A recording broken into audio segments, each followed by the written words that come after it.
Next lecture में हमें start करनी है अपनी नेक्स्ट एग्जाम्पल जो इस टॉपिक की जो स्केलर्स एंड वेक्टर्स की लास्ट एग्जाम्पल है इंशाल्लाह हमारे पास।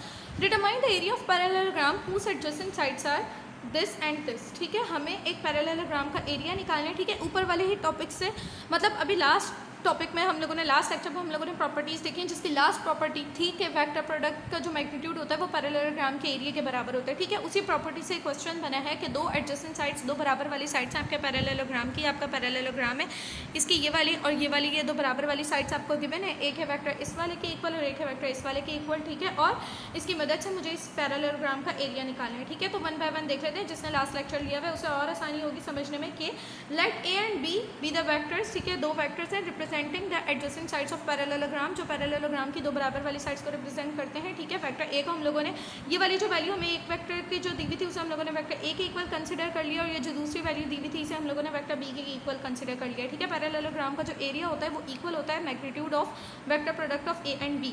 ठीक है, जो पैरेललोग्राम का एरिया होता है वो किसके इक्वल होता है, हम लोगों ने प्रूफ किया है पिछले लेक्चर में कि ए एच जो है एरिया के पैरेललोग्राम का वैसे भी फॉर्मूला है नॉर्मली मैथ्स में। ठीक है, और हम लोगों ने इसको प्रूफ किया है किसके, ए क्रॉस बी के, ए क्रॉस बी के मैग्नीट्यूड के इक्वल हम लोगों ने इसको प्रूफ किया है। ठीक है, तो देखते हैं जल्दी जल्दी हम लोग सबसे पहले ए क्रॉस बी निकालेंगे, फिर उसका क्या निकालेंगे, मैग्नीट्यूड निकालेंगे। ठीक है, क्यों, क्योंकि पैरेललोग्राम का एरिया हम लोग प्रूफ कर चुके हैं कि ए और बी के वेक्टर प्रोडक्ट के मैग्नीट्यूड के इक्वल होता है। ठीक है, तो सबसे पहले तो हम लोग निकालेंगे वेक्टर प्रोडक्ट ए और बी का। ठीक है, वेक्टर प्रोडक्ट कैसे आएगा, ए क्रॉस बी से आएगा। ठीक है, तो जल्दी से देख लेते हैं। इसी में हम लोग वेक्टर मल्टीप्लिकेशन भी देखेंगे। ठीक है, देखते हैं सबसे पहले हमारे पास क्या है, हमारे पास ये दो वैक्टर्स हैं। ठीक है, तो हम लोग क्या करेंगे, सबसे पहले 2i को i से मल्टीप्लाई करेंगे, ये हो जाएगा 2 multiply by 1 i cross i। फिर 2i को j से मल्टीप्लाई करवाएंगे, ये होगा 2 मल्टीप्लाई बाय -1। क्यों, क्योंकि ये तो 2 है लेकिन ये j के साथ मैग्नीट्यूड आपका क्या है, -1 है। ठीक है, तो 2 मल्टीप्लाई बाय -1 और ये हो जाएगा i क्रॉस j। ठीक है, फिर इसी तरह से j को करवाएंगे तो ये हो जाएगा 1 मल्टीप्लाई बाय 1, क्योंकि इसका भी मैग्नीट्यूड 1 है, इसका भी मैग्नीट्यूड 1 है। 1 multiply by 1 j cross i।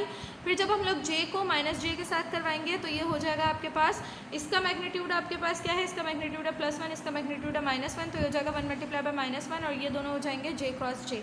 ठीक है, फिर आपकी बारी आएगी 3k की, 3k मल्टीप्लाई होगा i के साथ तो ये हो जाएगा 3 multiply by 1 k cross i। फिर ये हो जाएगा आपके पास 3 multiply by -1 k cross j।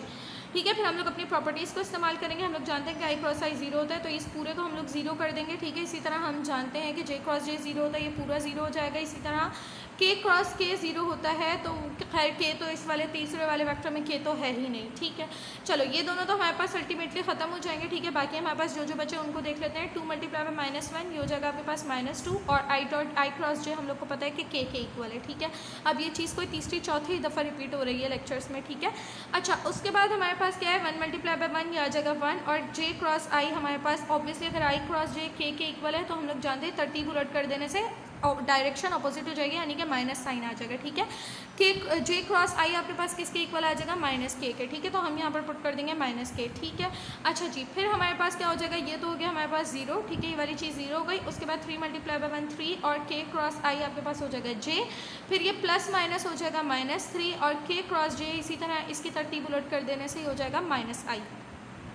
ठीक है, अच्छा जी, क्यों, क्योंकि देखो यहाँ पर आपके पास j क्रॉस k तो अच्छा इसमें तो है ही नहीं, क्योंकि यहाँ पर k नहीं है ना। ठीक है, अगर हम j क्रॉस k करवाते हैं तो j क्रॉस k हमारे पास आता है i के इक्वल, और अगर मैं k क्रॉस j करवाऊँगी तो ये हो जाएगा मेरे पास -i के इक्वल। ठीक है, तो यहाँ पर मैंने ले लिया है -i। ठीक है, 1 बाय 1 इन्हें सॉल्व करूँगी, ये हो गया आपके पास 0, ये हो गया आपके पास -2, ये हो गया प्लस माइनस, इसको कर देंगे -k, ये अगेन आपके पास हो गया 0, ये हो गया +3j, और ये हो गया माइनस प्लस और 3i।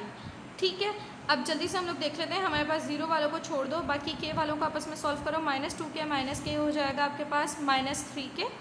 ठीक है, -2k -k, minus minus plus sign लगेगा बड़े वाले नंबर का, ये हो जाएगा -3k। ठीक है, और ये 3i और 3j आपके पास एज इट इज़ आ गया, तो ये क्रॉस बी का आपके पास आंसर आ रहा है 3i + 3j -3k। ठीक है, अब मैं इसका क्या निकालूंगी भाई। ठीक है, मैंने दोनों वेक्टर्स का मैंने क्या निकाल लिया, दोनों वेक्टर्स का प्रोडक्ट निकाल लिया।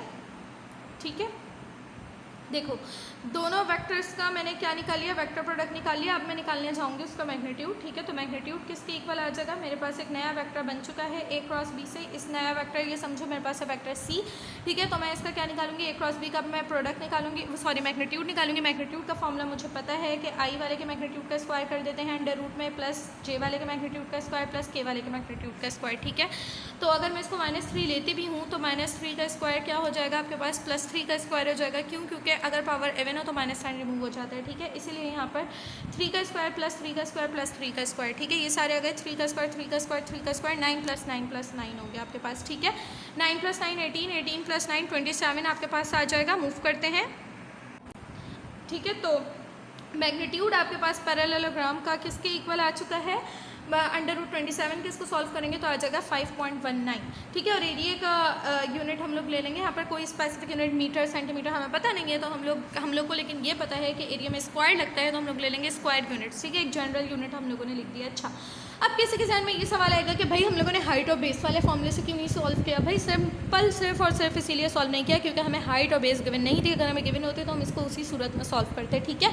हमें जो गिवन था, हमें वेक्टर ए और वेक्टर बी गिवन था, और हम लोग ये चीज़ प्रूव कर चुके हैं कि जो पैरेललोग्राम का एरिया होता है वो वेक्टर ए और वेक्टर बी के प्रोडक्ट के मैग्नीट्यूड के इक्वल होता है। इसलिए हम लोगों ने पहले वेक्टर ए और वेक्टर बी का प्रोडक्ट निकाला, फिर हम लोगों ने उसका मैग्नीट्यूड निकाल लिया, और इस तरह से हमारे पास ये वाला न्यूमेरिकल और ये वाला टॉपिक दोनों एंड हो गया, ठीक है। नेक्स्ट टॉपिक में इंशाल्लाह स्टार्ट करेंगे टॉर्क।